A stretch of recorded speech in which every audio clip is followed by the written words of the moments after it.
Welcome back, everybody. I hope you are all having a fantastic day whenever you are watching this. If you are a first-time watcher, welcome. My name is Tyler Wiebe. I'm owner of Tyler Wiebe Fitness here, and I just take all of the information that is out there in the fitness industry, bring it here, break it down in 10 minutes or less, and make it in easy-to-follow steps for you, so that all you need to do is watch the video, apply these steps to your fitness journey. You should have some great success. And if you are a returning watcher, welcome back. I do appreciate your support. But let's go ahead and jump into today's topic.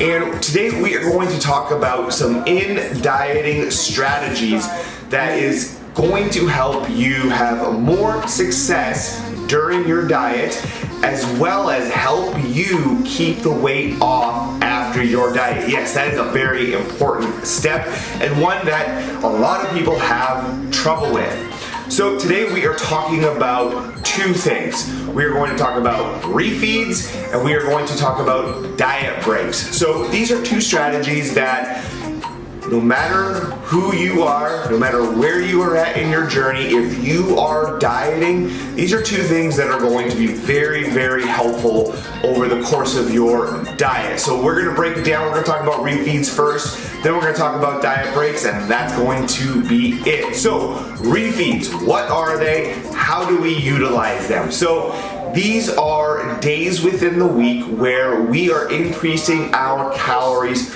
to maintenance. Okay, so typically how I like to utilize these is a little bit more as we get into the diet, not necessarily at the beginning of the diet, because typically when someone first initially starts their fat loss phase, their calories, at least they should be a little bit higher as they are just coming off a maintenance, a reverse phase. So typically that first initial cut of calories, we're still going to feel pretty good as we go ahead and get our diet started. So some of the things that you should be on the lookout for on when to add a refeed day should be your hunger levels, your sleep quality, how your energy is in the gym, how is your energy outside of the gym.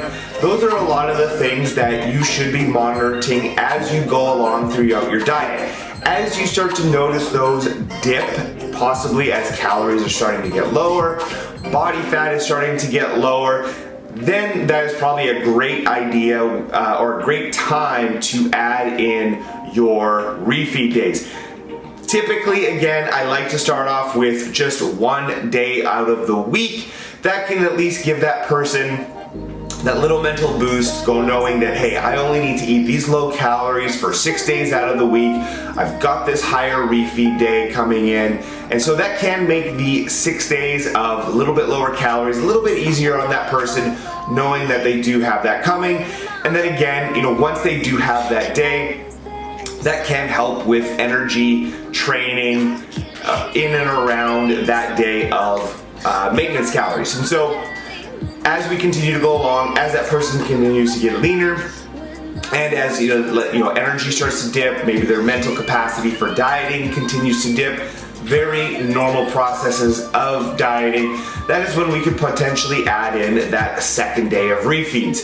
And so what that would look like is now 2 days back to back where you are eating your maintenance calories. How do you find your maintenance calories? Well, I did do a video on that, so make sure to track your food intake for 5 to 7 days so that you can start to get around to that rate. Here, how I would structure these is I would at least have one day where you are eating your maintenance calories before one of your hardest days in the gym.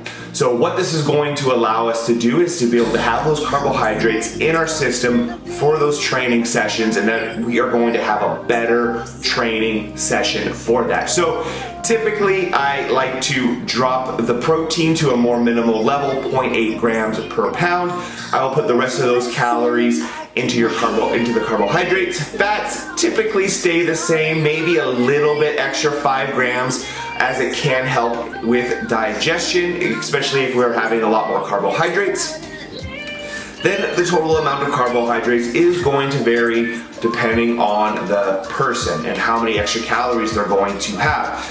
Their muscle, where they are at in their diet, their metabolism, and so that is going to be a little bit more individualistic. So this is a strategy that you can easily use throughout the course of your diet. Starts fairly early on, and you are going to run this throughout the diet. Now, there can be a triple day refeed potentially down the road, really depending on the person. Again, their goal, are they in contest prep, how lean are they wanting to get, how long is the diet, but typically you are going to see this in a 1 or 2 day format. So diet breaks, refeeds, a really great tool to use throughout your diet. Maintenance calories, 1 to 2 days out of the week. Diet breaks. Now this is another great strategy to utilize, and then this one runs a little bit more in certain amounts of time. So typically a diet break, we are looking at roughly every 6 to 8 weeks. And all that we're doing here is we're taking the strategy of a refeed day and applying that over the course of a whole week, maybe 2, again, depending on how that person does on the very first week of a diet break. So essentially, like I said, every 6 to 8 weeks, we are going to be taking a break. Now, that doesn't mean that we take this week and just blow out our calories. There's no structure to it. Like I said, we are taking our maintenance calories, whatever those might be. We're applying that for a week or 2, and then we are also actually reducing our cardio typically by around 50%. So again, this has a lot of psychological as well as physiological benefits to the diet. Now, this can increase the length of your diet, so please do be aware of that, because now we are taking a week where it is a break.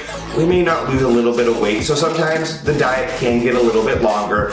But remember, the point of this is to make your fat loss easier, as well as to help you transition out of your diet so that you can keep the weight off as well, right? Very important. So the benefits of this here, again, psychological. If that person knows that, hey, I only have to push hard for 6 weeks, 7 weeks, 8 weeks, guess what? That can make that a lot easier for that person, knowing that, hey, I only have to do X amount of time of dieting. I've got this week where now I'm going to be able to eat maintenance. Maybe I can include some treats, some extra food in there, and generally that person is going to feel a lot better having that extra food roughly every month and a half. Physiologically, we are also now helping with some of the adaptations that do occur with dieting, right? We all know that the metabolism regulates down, things become maintenance, and that's when we have to make our adjustments, right? We have to eat less food, we have to do more cardio. Well, these week-long breaks, maybe 2, can definitely help slow down some of those adaptations, and so we can actually potentially get a little bit further in our diet by doing a little bit less. And then, Tyler, how does this help me transition out of my diet? Well, having extra food throughout the diet and having that healthy relationship where we don't feel like we are just running ourselves into the ground, again, psychologically as well as physiologically, can make that transition as we come out of the diet, because we have been eating maintenance as we go throughout our diet. And so having that transition back into maintenance, well, guess what? That's something that we've already been doing roughly every 6 to 8 weeks. And so as we come out, we're gonna have a much easier time assimilating back to eating a little bit more food. All right, guys, that's gonna be everything today. So that was a quick rundown on how diet breaks and refeeds can help you extend your dieting phase, can help you lose a little bit more weight, as well as make that transition a little bit easier so that you don't gain too much body fat back. Thank you for watching. Do appreciate it. Don't forget to hit that subscribe button so you're not missing out on any future content. And if there are any questions that you have that you want to see answered in future videos, just go ahead, drop it down below in the comments, shoot me a DM on my Instagram, shoot me an email, whatever. I'm here to help you guys. Have a great rest of your day.